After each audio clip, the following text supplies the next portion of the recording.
சரி ஃப்ரெண்ட்ஸ், இப்போ நம்ம பார்க்க போகிறது பாலத்தை பற்றி பார்ப்போம். சரியா? பாலத்தை பற்றி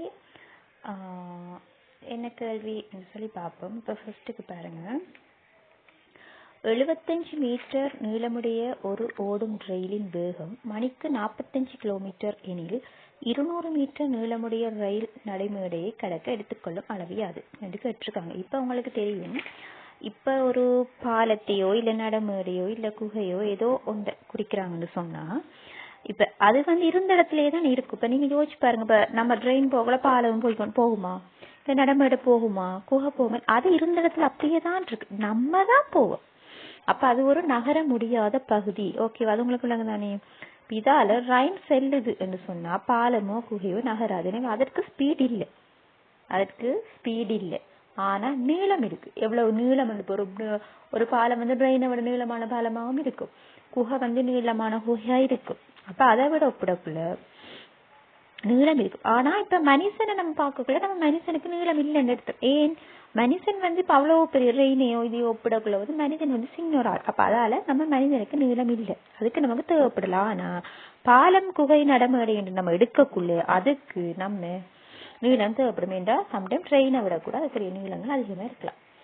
இப்ப இதுக்காக நீளத்தை எடுத்துக்கணும். சரியா? இப்ப அடுத்தது என்ன சொன்னா, இப்ப அந்த நீளத்தை எடுத்து என்ன செய்யறேன்னு சம்டைம் நீங்க கேட்கலாம். இப்ப அந்த நீளத்தை எடுத்து நாங்க என்ன செய்யறோம், எப்படி நம்ம அந்த கணக்கு செய்யறோம்னு சொல்லி நீங்க கேட்கலாம். இப்ப நான் போன கணக்குலயே சொன்னோம், மனிதன் எதிர் திசையில சென்றா கூட்டணும், அதே திசையில சென்றா கழிக்கணும். அது நம்ம சொன்னோமே இல்லையா?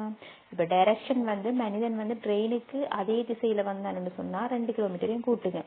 அதே இது மனிதன் ட்ரெயினுக்கு எதிர் திசையில போனான்டா கழிங்க சொல்லி நம்ம பார்த்தோம்.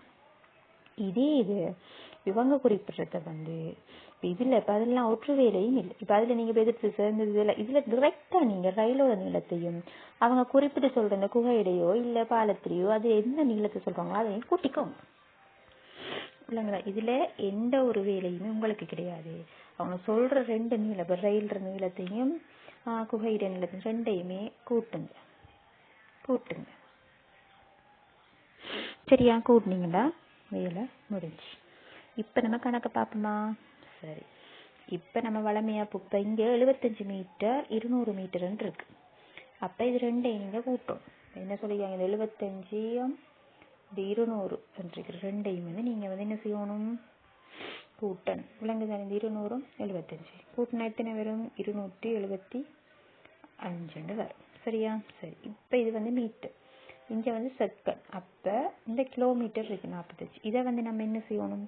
மீட்டர் பர் செகண்டுக்கு மாற்றணும். இந்த கிலோமீட்டரை நம்ம மீட்டர் பர் செகண்டுக்கு எக்ஸ்சேஞ்ச் பண்ணணும். அப்ப இப்ப நம்ம இதை இப்படி போடுவோம். சரியா? நான் அழிச்சு போட்டு செஞ்சு காட்டுறேன்னு பாருங்க. இப்ப உங்களுக்கு வாய்ப்பாடு, உங்களுக்கு நம்ம ஃபர்ஸ்ட்டுக்கு இந்த முக்கோணத்தையும் போட்டுக்கோங்க. உங்களுக்கு மறந்தா DTS. சரிதானே? இப்ப டைமை கேட்டாங்கன்னு சொன்னா D/S தான் வரும். இந்த வாய்ப்பாடு இதை மறந்துடாதீங்க. சரியா?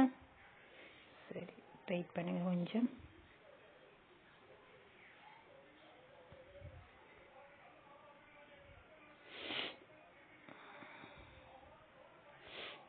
சாரியா? சரி, எதை மறந்துடாதீங்க. ஓகே, சரி, ஓகே. இப்ப பாப்போம்.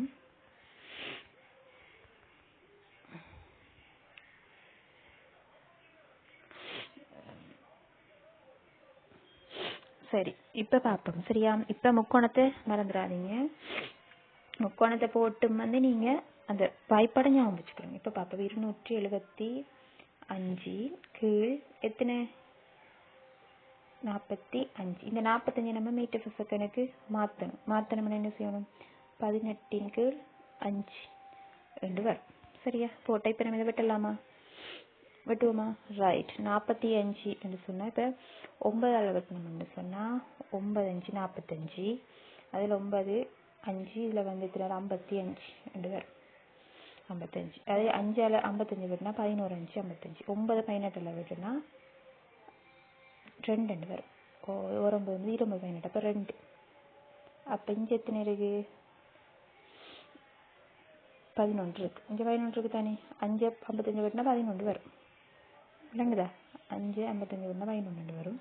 இந்த 5 வெட்டினா அப்ப 11 2 22. அப்ப ஆன்சர் 22 வினாடி. விளங்கிச்சா? விளங்கிட்டு தானே? ஓகே. இப்போ இன்னொரு கணக்கு இந்த பாலத்தை பற்றி பார்ப்போம். சரியா? சரி, ஓகே, வாங்க பார்ப்போம். சரி, இப்போ நம்ம இந்த பாலத்தை பற்றி இதுதான் உங்களுக்கு ஃபஸ்ட்டு நான் விளங்கப்படுத்தியிருக்கணும். மாறி வந்துட்டு கணக்கு நீங்கள் எப்படியோ மாறி பார்த்துக்கோங்க. சரியா? இதுதான் இப்போ உங்களுக்கு முதலாவது சொல்லித்தர வேண்டியது. அது 2வது கணக்கு. மாறி ரெக்கார்ட் ஆகிட்டு பிரச்சனை இல்லை. இப்போ இந்த கணக்கு பார்ப்போம். உங்களுக்கு விளங்கிட்டு தானே இப்போ நான் சொன்னது. சரி, இப்போ இந்த கணக்கில் பாருங்கள். நீங்கள் என்னென்னு சொல்லியிருக்காங்க, 340 நீளமுள்ள ரயில் மணிக்கு 45 கிலோமீட்டர் வேகத்தில் சென்றால் 160 மீட்டர் நீளமுள்ள பாலத்தை கடக்க எவ்வளவு நேரம் எடுக்கும்? 160 மீட்டர் நீளமுள்ள 340 மீட்டர் 45 கிலோமீட்டர். இதில் ஞாபகம் இப்போ முக்கோணத்தை நம்ம ஃபஸ்ட்டுக்கு போடுவோம். போட்டுட்டு டிடிஎஸ் அப்போ என்ன கேட்காங்க? டைம். அப்போ டிஸ்டன்ஸ் டு ஸ்பீட். இதை மறந்துடாதீங்க. சரியா? ரைட். இப்போ இதில் என்ன கேட்காங்க? இப்போ நம்ம இந்த 340ஐயும் இந்த 160ஐயும் கூட்டுங்க. இதில் வேறு ஒரு வேலையுமே இல்லை. உங்களுக்கு கூட்டினா எத்தனை வரும்? 500 மீட்டர் வந்து வரப்போகுது. இப்போ நீங்கள் அதை என்ன செய்யணும்? மீட்டர் per செகண்டுக்கு மாற்றணும். என்னது? அந்த 45 கிலோமீட்டர் தானே இருக்குது, அதை மீட்டர் per செகண்டுக்கு மாற்றுவோம். மாற்றுறோம்னா இப்போ எப்படி வரும்? 500 தான் இங்கே போடுவோம். 500 × 45 பெருக்கலைங்களுக்கு வந்து விலைகள் அது உங்களுக்கு எல்லாம் தெரியும் தானே? 5 சொல்லி வரும். சரியா? இதையும் வெட்டணும்னு சொன்னால் 9 × 45 5 எத்தனை வரும்? 105 500 இது வரும். சரியா? 5 வெட்டணும்னா 25 102 வரும். இதை வெட்டினா 2 வரும். அப்போ 22 40 வினாடி வரும். விட ஓகேவா? விளங்கிட்டா? ரைட். இப்போ இனி நம்ம டைப் 5 தான் பார்க்க போகிறோம். அதில் உங்களுக்கு இன்னொரு செப்பரேட் வீடியோ உங்களுக்கு போஸ்ட் பண்ணுறோம். Okay friends, thank you.